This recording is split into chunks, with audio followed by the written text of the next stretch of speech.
నమస్తే, welcome to burning politics. నిత్యం ఖద్దర్ నేతల డైలాగ్ వారితో రణరంగాన్ని తలపించే తెలుగు నేల రాజకీయం రసకందాయంగా మారింది. సై అంటే సైన రేంజ్లో సాగుతున్న పొలిటికల్ దంగలపై ఒలుక్కేద్దాం. అంది వచ్చిన అవకాశాలు అద్భుతంగా ఒడిసిపట్టగల రాజకీయ నాయకుల్లో కేసీఆర్ పేరు ముందు వరుసలో ఉంటుంది. తెలంగాణ విషయంలో దశాబ్దాల పాటు అనేక మంది నేతలు పోరాటాలు చేసినా కూడా అనుకూల సమయాన్ని, వచ్చిన అవకాశాన్ని పూర్తిగా అందిపుచ్చుకొని ఆ పోరాటానికి నాయకత్వం వహించారు గులాబీ బాస్. అదే ఉద్యమాన్ని ఉధృత స్థాయికి తీసుకువెళ్ళి తెలంగాణ తెచ్చిన ఘనతను పూర్తిగా తన అకౌంట్లో వేసుకొని ఆ కీర్తితో పాటుగా 2 సార్లు సీఎం కుర్చీని అధిష్ఠించిన ఘనత కూడా కేసీఆర్దే. ఇప్పుడు కేంద్రంతో ప్రత్యక్ష యుద్ధానికి తెరతీసిన కేసీఆర్కి అన్ని ఎదురు దెబ్బలే తగులుతున్న వేళ రాహుల్ పరిణామం కేసీఆర్ నెత్తిన పాలు పోసినట్లయింది.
లంకలో పుట్టిన వారంతా రాక్షసులే అనేది పురాతన గాథ. ఆంధ్రాలో పుట్టిన వారంతా తెలంగాణ ద్రోహులే.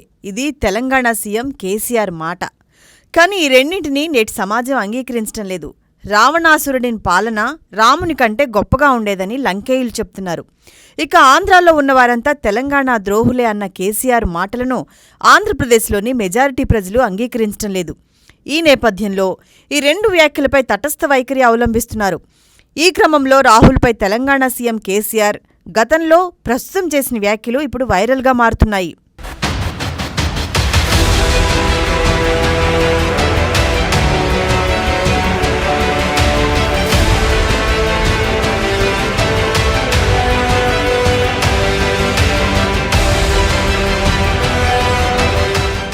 ఒకప్పుడు రాహుల్ గాంధీని బఫూన్గా అభివర్ణించిన కేసీఆర్ ఇప్పుడు బాహుబలిగా చూసే ప్రయత్నం చేయటం అందరిలో ఆశ్చర్యం కలుగుతోంది. గతంలో కేసీఆర్ ఆంధ్రులపై వ్యాఖ్యలు చేసినట్లే 4 ఏళ్ల క్రితం రాహుల్ గాంధీ కూడా మోదీ గురించి మాట్లాడారు. కర్ణాటక ఎన్నికల సమయంలో ప్రచారంలో పాల్గొన్న రాహుల్ మోదీ పేరు ఉన్నవారంతా దొంగలే అని ప్రకటించారు. అయితే నాడు కేసీఆర్పై ఆంధ్రులెవరూ కేసు పెట్టలేదు.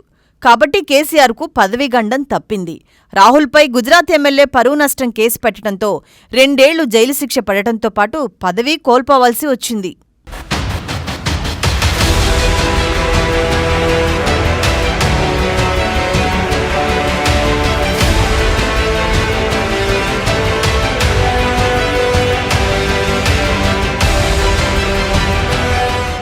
కాంగ్రెస్ అగ్రనేత, గాంధీ కుటుంబ వారసుడు అయిన రాహుల్ గాంధీ గురించి కేసీఆర్ గతంలో చేసిన వ్యాఖ్యలు ఇప్పుడు సోషల్ మీడియాలో వైరల్ అవుతున్నాయి.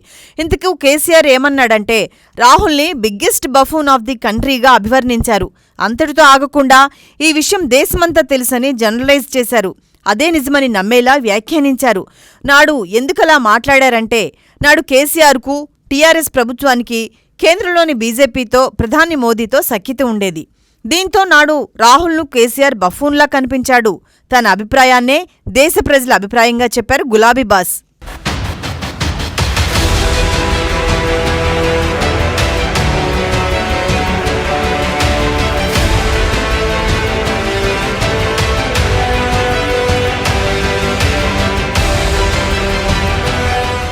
తాజాగా అదే కేసీఆర్ రాహుల్ గాంధీని ఆకాశానికెత్తే ప్రయత్నం చేస్తున్నారు. మోదీపై చేసిన వ్యాఖ్యలతో 2 ఏళ్లు జైలు శిక్ష పడటం, ఆ వెంటనే ఎంపీ పదవి కోల్పోవడంతో కేసీఆర్ రాహుల్కు అండగా నిలిచే ప్రయత్నం చేశారు. యూపీఏ 2 సమయంలో చేసిన చట్టం ప్రకారమే 2 ఏళ్లు శిక్ష పడిన రాహుల్ పదవి కోల్పోయాడు. దానికి ఆర్డినెన్స్ తెస్తే నాడు రాహుల్ గాంధీ తప్పుపట్టారు. ఇప్పుడు అదే చట్టం ప్రకారం రాహుల్పై పార్లమెంటరీ సెక్రటరీ చర్య తీసుకుంటే అటు కాంగ్రెస్తో పాటు ఇటు విపక్ష నేతలంతా ఆగ్రహం వ్యక్తం చేస్తున్నారు. రాజ్యాంగ పదవిలో ఉండి కూడా రాజ్యాంగం ప్రకారం తీసుకున్న చర్యల్నే వ్యతిరేకిస్తున్నారు.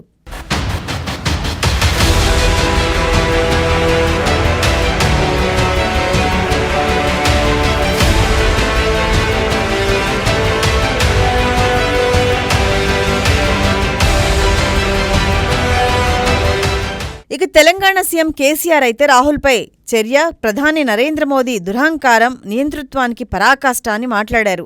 ఇది భారతదేశ ప్రజాస్వామ్య చరిత్రలో చీకటి రోజు అని అభివర్ణించారు. అంతటితో ఆగకుండా ప్రజాస్వామ్యం, రాజ్యాంగ విలువలకు చేటుకాలం దాపురించిందన్నారు. మోదీ పాలన ఎమర్జెన్సీని మించిపోతుందని, ప్రతిపక్ష నేతలను వేధించడం పరిపాటిగా మారిపోయిందన్నారు. నేరస్తులు, దగాకోర్ల కోసం ప్రతిపక్ష నాయకులపై అనర్హత వేటు వేసి మోదీ తన పతనాన్ని కొని తెచ్చుకుంటున్నారు అని సీఎం కేసీఆర్ వ్యాఖ్యానించారు.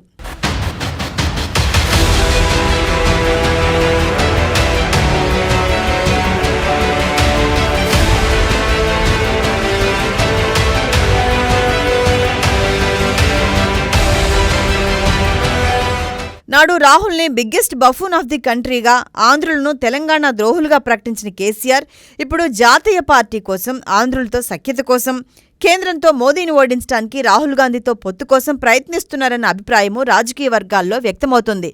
అందుకే రాహుల్ను నాడు బఫూన్ అన్న కేసీఆరే నేడు బాహుబలిగా చూసే ప్రయత్నం చేస్తున్నారన్న అభిప్రాయము వ్యక్తమవుతుంది. ఏది ఏమైనా రాజకీయ చదరంగంలో ఇదంతా మామూలే అంటున్నారు నిపుణులు.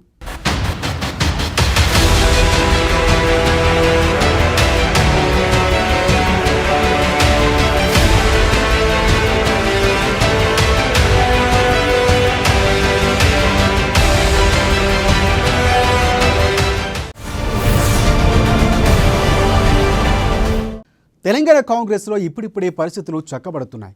ముఖ్య నేతలంతా ఒక తాటిపైకి వచ్చినట్లు కనిపిస్తోంది. అయితే నియోజకవర్గాల్లో వర్గ రాజకీయాలు రోజురోజుకు మరింత పెరుగుతున్నాయి. తాజాగా వరంగల్ కాంగ్రెస్లో ముసలం పుట్టింది. కొంతకాలంగా నివురుగప్పిన నిప్పులా సాగిన ఆధిపత్య పోరు ఇప్పుడు సస్పెన్షన్ వరకు వెళ్ళింది. ఇక పశ్చిమ కాంగ్రెస్ టికెట్ నాదంటే నాదని విమర్శలు గుప్పించుకుంటున్నారు. ఏకంగా అధిష్టానానికే ఫిర్యాదులు చేసుకునే వరకు వెళ్ళింది.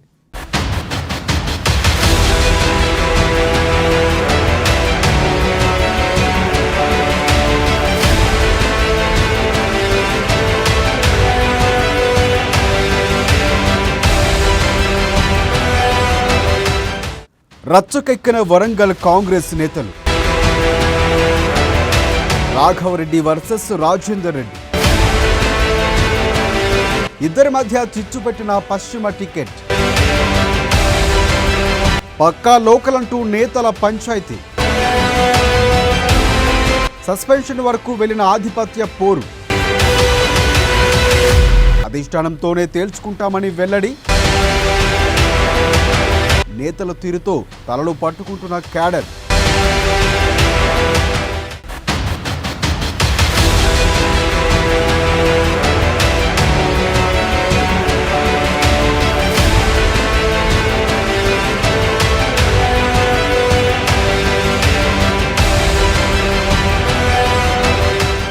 ఓరుగల్లు కాంగ్రెస్లో అంతర్గత విభేదాలు బగ్గుమన్నాయి.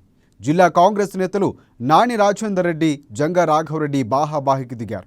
గతంలో పార్టీ పెద్దల ముందే ముష్టి యుద్ధాలకు దిగడంపై కూడా నేతలు అసంతృప్తి వ్యక్తం చేశారు. తాజాగా ఈ అంతర్గత వర్గ పోరు తారస్థాయికి చేరుకుంది.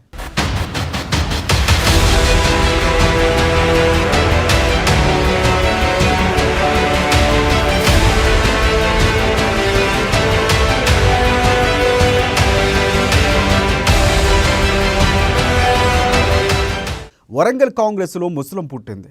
కొంతకాలంగా నివురుగప్పిన నిప్పులా సాగిన ఆధిపత్య పోరు ఇప్పుడు సస్పెన్షన్ వరకు వెళ్ళింది. పశ్చిమ టిక్కెట్టు పార్టీలో పెద్ద చిచ్చునే రేపింది. పశ్చిమ కాంగ్రెస్ టిక్కెట్టు నాదంటే నాదని విమర్శలు గుప్పించుకుంటున్నారు. గత వారం కాజుపేట 48వ డివిజన్లో రాజేందర్ రెడ్డి, 63వ డివిజన్లో రాఘవరెడ్డి హాత్సే ఆజోడో యాత్ర పోటాపోటీగా భారీ ప్రదర్శన నిర్వహించారు. కాజీపేట ప్రాంతంలో ఇద్దరు జిల్లా అధ్యక్షులు పాదయాత్ర చేయడంతో అసలు విషయం బయటకు వచ్చింది. జంగా రాఘవరెడ్డి ఒక అడుగు ముందుకేసి పశ్చిమ టిక్కెట్టు నాదే అంటే వచ్చే ఎన్నికల్లో ఇక్కడి నుంచే బరిలోకి దిగుతారని ప్రకటించారు. నాయని స్థానికుడు కాదని కామెంట్ చేశారు. కాంగ్రెస్ పార్టీ ఎవరి ఇలాకా కాదన్న, ఇది కాంగ్రెస్ పార్టీ సిద్ధాంతాల మీద నడిచే పార్టీ. కాంగ్రెస్ కార్యకర్తదే ఇలాకా. కాంగ్రెస్ పార్టీ వ్యక్తికి ఇలాకా ఎక్కడ ఉండదన్న. ఇక్కడ వ్యక్తుల ఇలాకా ఉండదు. ఇక్కడ అది ఉండదు. కాంగ్రెస్ పార్టీకి ఆయన అధ్యక్షుడు మాత్రమే. కాంటెస్ట్ చేయాలనే కోసం ఎంతమందో వస్తారు, అలా అంతమందికి ఆయన ఉండి సపోర్ట్ చేయాలి, ఆయన నాయకత్వం అందించాలి తప్ప అసలు ఎక్కడ కూడా అధ్యక్షుడు కాంటెస్ట్ చేసేందుకు వీలు లేదు. మీకు అందరితో మేనిఫెస్టో ఉందో లేదో ఆయన చదువుకోమను. కానీ కాంగ్రెస్ పార్టీ అధ్యక్షుడు కాంటెస్ట్ చేయకూడదు, మేనిఫెస్టో ఉంది. ఆయన ఎవరైతే కాంటెస్ట్ చేస్తారో ఇక్కడ కాంగ్రెస్ పార్టీని బలోపేతం చేయాలి. గ్రామ స్థాయిలో, డివిజన్ స్థాయిలో కాంగ్రెస్ పార్టీని పట్టించుకోవాలి. కాంగ్రెస్ పార్టీ ధర్నాలు, రాస్తారోకోలు కాంగ్రెస్ పార్టీ షెడ్యూల్ చేయాలి తప్ప ఆయన ఎక్కడ కాంటెస్ట్ చేసేందుకు లేదన్న. జనగామ ప్రజలైనా నేను నియోజకవర్గంలో పోటీ చేస్తా ఉన్నా, నేను మా నియోజకవర్గం నా ప్రాంతంలో పోటీ చేస్తున్నా, నన్ను క్షమించమని అడుగుతా ఉన్నా. నేను నా ప్రాంత వాసులకు సేవ చేసేది ఉంది కాబట్టి ఇక్కడనే పోటీ చేస్తున్నా. ఇన్ని రోజుల బట్టి మీకు సేవ చేసిన, మీరు నాకు సహకరించిండ్రు. మీరు సహకరించినందుకు మీ అందరికీ కృతజ్ఞులై ఏ కష్టాలలో సుఖాలలో మీ ఎంబడి ఉంటానని చెప్పి మనవి చేస్తా ఉన్నా. ఇక రాఘవ్ రెడ్డి హాట్ కామెంట్స్పై రాజేందర్ రెడ్డి మరింత తీవ్ర స్థాయిలో విరుచుకుపడ్డారు. ఇక జంగాకు మతి భ్రమించిందని, పక్క జిల్లా అధ్యక్షుడిగా ఉంటూ గ్రూపులు కట్టి పార్టీని భ్రష్టు పట్టిస్తున్నారని మండిపడ్డారు. గతంలోనే క్రమశిక్షణ సంఘం షోకాజ్ నోటీసులు జారీ చేసిందని, అయినా తీరు మారలేదంటున్నారు. హన్మకొండ డీసీసీ ప్రెసిడెంట్ నాయని రాజేందర్ రెడ్డి పశ్చిమం నుంచి పోటీ చేయరని భావిస్తున్నారు. హైకమాండ్ నుంచి భరోసా లభించింది. రెడ్డి గారు మాజీ డీసీసీ బ్యాంక్ చైర్మన్, ప్రెస్ మీట్లల్లా కొన్ని ఛానళ్ళ ఇంటర్వ్యూలల్లా జిల్లా అధ్యక్షుడైన నన్ను విమర్శించటం, అతనికి కనీసం ఎట్లా మాట్లాడడం విధంగా అంటే అదే మాట్లాడడం. గతంలో కూడా చూసినాం, తినకుంటే పని ఎట్లా చేస్తాం, లాభం తినటోడు ఎవరు తినారు అందరం తింటామట, స్వాతంత్ర పోరాటానికి పోతున్నాడు చెప్తున్నాడు. అంటే ఆ విధంగా వ్యవహరించిన తీరు గతంలో ఉత్తమ్ కుమార్ రెడ్డి గారు ఉన్నప్పుడు, కోదండరెడ్డి గారు క్రమశిక్షణ సంఘం అధ్యక్షుడిగా ఉన్నప్పుడు పిలిచి హెచ్చరించి చెప్పడం జరిగింది. దాని తర్వాత రేవంత్ రెడ్డి గారు వచ్చిన తర్వాత చిన్నారెడ్డి గారు హనుమకొండ జిల్లాలో మీరు వెళ్ళకూడదు, వెళ్తే ఆ జిల్లా ప్రెసిడెంట్ పర్మిషన్ తీసుకొని మాత్రమే వెళ్ళాలి. అయితే ఇదే టైంలోకి సీన్లోకి ఎంట్రీ ఇచ్చారు జనగామ మాజీ డీసీసీ జంగా రాఘవ్ రెడ్డి. పశ్చిమ నియోజకవర్గ పరిధిలో ఒక్కసారిగా యాక్టివ్ అయ్యారు. పాదయాత్రలు, పార్టీ కార్యక్రమాలతో హోరెత్తిస్తున్నారు. అంతేకాదు ఈసారి వరంగల్ పశ్చిమ నుంచే పోటీ చేస్తారంటూ తనకు తానే ప్రకటించుకున్నారు జంగా రాఘవ్ రెడ్డి. అయితే రాఘవ్ రెడ్డి ప్రకటన సహజంగానే డీసీసీ ప్రెసిడెంట్ రాఘవ్ రెడ్డికి కోపం తెప్పించింది. నా ఇలాకాలో నీ పెత్తనం ఏంటి అంటూ కొంతకాలంగా ఆగ్రహంతో ఊగిపోతున్నారు రాజేందర్ రెడ్డి. ఇదే విషయంపై హైకమాండ్ చెవిలోను వేశారు ఈ విషయాన్ని. అక్కడి నుంచి కూడా సానుకూల సంకేతాలు రావడంతో ఓ అడుగు ముందుకేసి రాఘవ్ రెడ్డిని సస్పెండ్ చేశారు రాజేందర్ రెడ్డి. మీ డిపార్ట్మెంట్లో కానీ గతంలో లైబ్రరీ, నేను ఎగ్జాంపుల్ చెప్తున్నాను, లైబ్రరీ చైర్మన్గా ఉన్న రాజశేఖర్ రెడ్డి గారు బస్ యాత్రలో వస్తున్నారు. కంప్యూటర్ సిస్టమ్స్ని అప్పుడు 30 రూపాయలు ఉండే బయట పర్ అవర్, 5 రూపాయల కోసమే పేదలకు ప్రపంచం చూపించడానికి కోసం కంప్యూటర్లు 20 పర్చేజ్ చేసినాం. 20 పర్చేజ్ చేయాలంటే అక్కడ మీద హైకమాండ్ ఈ డిపార్ట్మెంట్కే తీసుకోవాలి, ఈ వేరే తీసుకోకూడదు, ఈ రేట్లోనే తీసుకోవాలనేది ఉంటుంది. ఉన్నప్పుడు ఏం చేస్తాం, మేము లెటర్ పెట్టి రాటిఫికేషన్ కింద ఇది తీసుకుంటున్నాం, తదుపరి ఏ నిర్ణయం తీసుకున్నాం మీరు తీసుకోండి అని చెప్పి పంపించవచ్చు. ఈ రాటిఫికేషన్ అనేది నేను తీసుకున్న నిర్ణయాన్ని మీరు సమర్థిస్తున్నారా, ఏం చేస్తున్నారనేది తీసుకొని తక్షణం అని చెప్పి చెరవటం. ఇక్కడ ఉన్న పరిస్థితుల దృష్ట్యా మీరు పాదయాత్రలు ఎవరి వాళ్ళలో ఉన్నారు కాబట్టి ఇక్కడ ఇంకా భారీ నష్టం జరిగే ప్రమాదం ఉన్నది కాబట్టి దాంట్లో విజ్ఞప్తి కూడా చేస్తున్నాను. ఏ అధికారులకు కానీ, పోలీస్ డిపార్ట్మెంట్ కానీ, ఇంకెవరికే కానీ ఇందులో దయచేసి ఈ పర్మిషన్లు వీళ్ళకు ఎవరు పడితే వాళ్ళు అంటే, ఇప్పుడు ఉదాహరణ చెప్తా, కాంగ్రెస్ పార్టీ నుంచి ఏదైనా ధర్నా ఉన్నది అంటే నాకు ఫోన్ చేసి అడిగారు, ఇంకేదైనా ఉన్నది పర్మిషన్లు కావాలి రాహుల్ గాంధీ ప్రోగ్రామ్ అంటే నా లెటర్ ప్యాడ్ చెప్పి పంపుతారు, ఇస్తానంటారు. మరి ఏది అడిగినా నా లెటర్ మీద అడిగినప్పుడు పర్మిషన్ కూడా ఎవరికి పడితే వాళ్ళకి ఇవ్వడం కూడా అది ఇది కాదు, ఇలా సస్పెండ్ చేయబడి దానికి ఎటువంటి సంబంధం లేదు. దయచేసి వారికి ఎప్పుడు వారిని ఇది ఎంకరేజ్ చేయకండి, దాని మీద పర్మిషన్ ఇవ్వకండి కూడా చెప్పడం. దీంతో వరంగల్ జిల్లా కాంగ్రెస్ రాజకీయాల్లో ఆందోళన మొదలైంది. రాఘవ్ రెడ్డి సస్పెన్షన్ వ్యవహారం తీవ్ర దుమారం రేపింది. వ్యక్తిగత ఆరోపణల నుంచి మొదలు పెడితే రౌడీ షీట్లు, అవినీతి ప్రమాణాల వరకు వెళ్ళింది గొడవ. నన్ను సస్పెండ్ చేసే హక్కు రాజేందర్ రెడ్డికి ఎక్కడదంటూ ప్రశ్నించారు జంగా. క్రమశిక్షణ ఉల్లంఘనకు పాల్పడింది రాజేందర్ రెడ్డి అంటున్నారు రాఘవ్ రెడ్డి. ఇక రాజేందర్ రెడ్డిని సస్పెండ్ చేయాలని హైకమాండ్కు లేఖ రాస్తారని చెప్పారు. తనకు ఇప్పటి వరకు ఎలాంటి షోకాజ్ నోటీసులు రాలేదన్నారు రాఘవ్ రెడ్డి. తాను వరంగల్లోనే పుట్టా, ఇక్కడే పోటీ చేస్తారని స్పష్టం చేశారు. ఎవరు అమ్ముడు పోయారో ప్రజలకు తెలుసునంటూ విమర్శించారు. కాంగ్రెస్ పార్టీ నుంచి నిలబడేదే వినయ్ భాస్కర్ మీద. బీజేపీ మీద నిలబడుతున్నా. ఇక మా దాంట్లో మీలాఖత్ ఏంది? ఇక అరే ఎవరైతే మీలాఖత్ దగ్గర నువ్వే చెప్తున్నావో ఆయన మీనే పోటీకి నిలబడతా ఉన్నా. కానీ ఆయనే ఏం చేస్తున్నాడు వినయ్ భాస్కర్? రాజేందర్ రెడ్డిని దగ్గర పెట్టుకొని డబ్బులు ఇచ్చి మీ రాఘవరెడ్డి వస్తే నాకు ఇబ్బంది ఉంటుంది, నువ్వు దీన్ని కంట్రోల్ చేసి విభేదాలు సృష్టించు అని చెప్తున్నారన్న. అందుకోసం ఇదంతా జరుగుతుంది. వీరి గొడవతో ఇప్పుడు వరంగల్ జిల్లా రాజకీయాలు హాట్ టాపిక్గా చర్చ జరుగుతోంది. ఈ ప్రభావంతో పార్టీ కేడర్ రెండుగా విడిపోయే అవకాశాలు కనిపిస్తున్నాయి.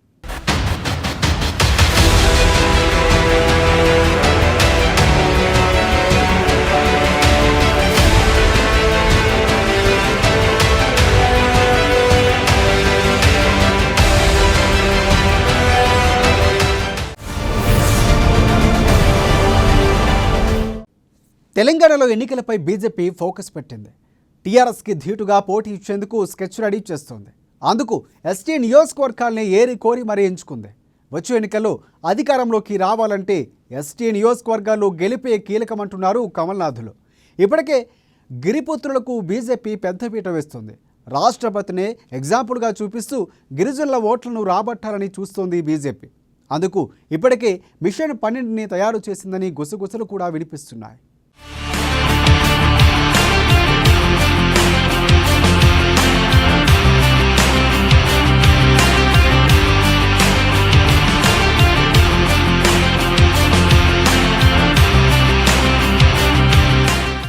గిరిజనులపై బీజేపీ ఫోకస్. 12 స్థానాల్లో గెలవాలని టాస్క్. బీఆర్ఎస్ వైఫల్యాలు ఎండగట్టే పనిలో కమలనాథులు. ఇప్పటికే మిషన్ 12 అనే నినాదం రెడీ. ములుగులోనే మొదటి అడుగు. గిరిపుత్రులు ఎక్కువగా ఉన్న ప్రాంతం ములుగు.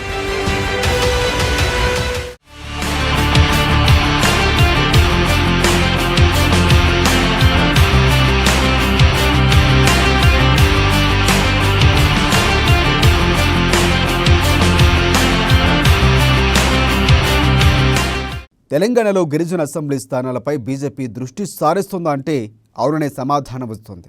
గిరిపుత్రులకు అండగా ఉంటున్న కమలం పార్టీ వారికి రాజకీయాలను ప్రాధాన్యత ఇస్తోంది.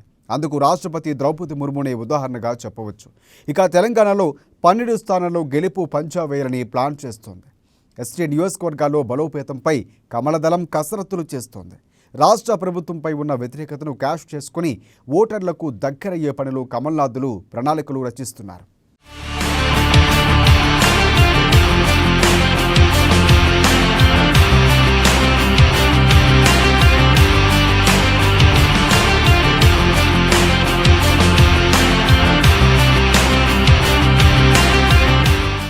రిజర్వేషన్ల అంశంతో పాటు పోడు సమస్యలపై తెలంగాణ సర్కారు ఎలాంటి పరిష్కారం చూపలేకపోయింది. ఈ అంశాలతో పాటు స్థానిక సమస్యలు గుర్తించి వాటిపై పోరాటం చేయాలని బీజేపీ నేతలు భావిస్తున్నారు. అందుకే బీఆర్ఎస్ సర్కారుకు చెక్కు పెట్టాలని కమల్నాథులు డిసైడ్ అయ్యారు. గిరిజనుల్లో చైతన్యం కల్పించి వారిని తమ వైపునకు తిప్పుకోవాలని ప్లాన్ చేస్తున్నారు. దీనికోసం ఎస్టీ రిజర్వ్డ్ అసెంబ్లీ స్థానాలకు చెందిన నేతలతోనే ములుగులో సమావేశం ఏర్పాటు చేశారు.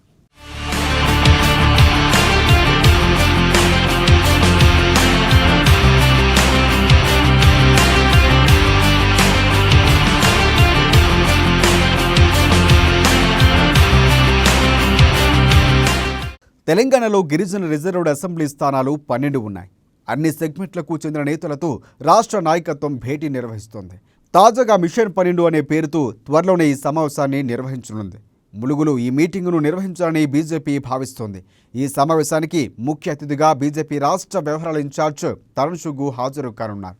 గిరిజన నేతలతో భేటీ అయి వారికి పలు అంశాలపై దిశానిర్దేశం చేయనున్నారు.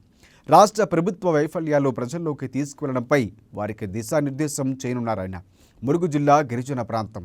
చాలా తెగలకు చెందిన ప్రజలు అక్కడ జీవనం సాగిస్తున్నారు. అందుకే ఈ సమావేశాన్ని అక్కడ నిర్వహిస్తే ప్రభావితం చేయవచ్చని కమల్నాథులు భావిస్తున్నారు.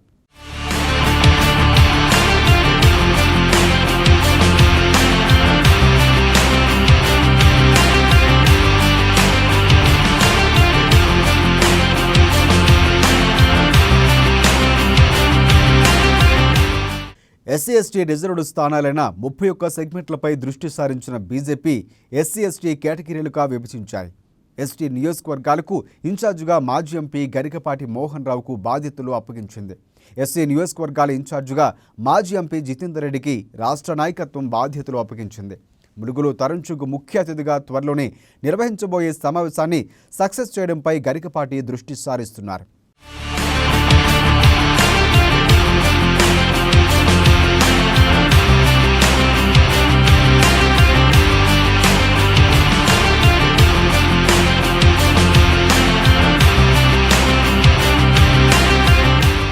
ఇదిలా ఉండగా ములుగునే ప్రత్యేకంగా ఎంచుకోవడం పైన పలు కారణాలు ఉన్నాయని శ్రేణులు చెబుతున్నారు.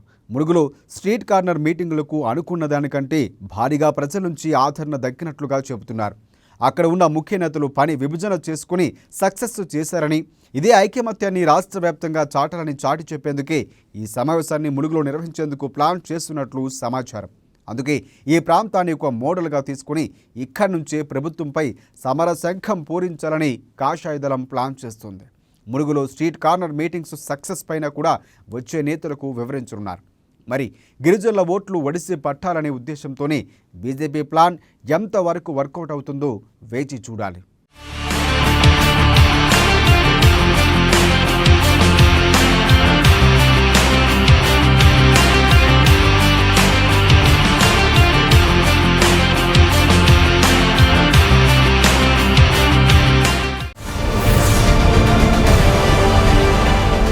ఇది వాళ్ళ బర్నింగ్ పాలిటిక్స్. మరిన్ని రాజకీయ విశేషాలు రేపటి బర్నింగ్ పాలిటిక్స్లో చూద్దాం.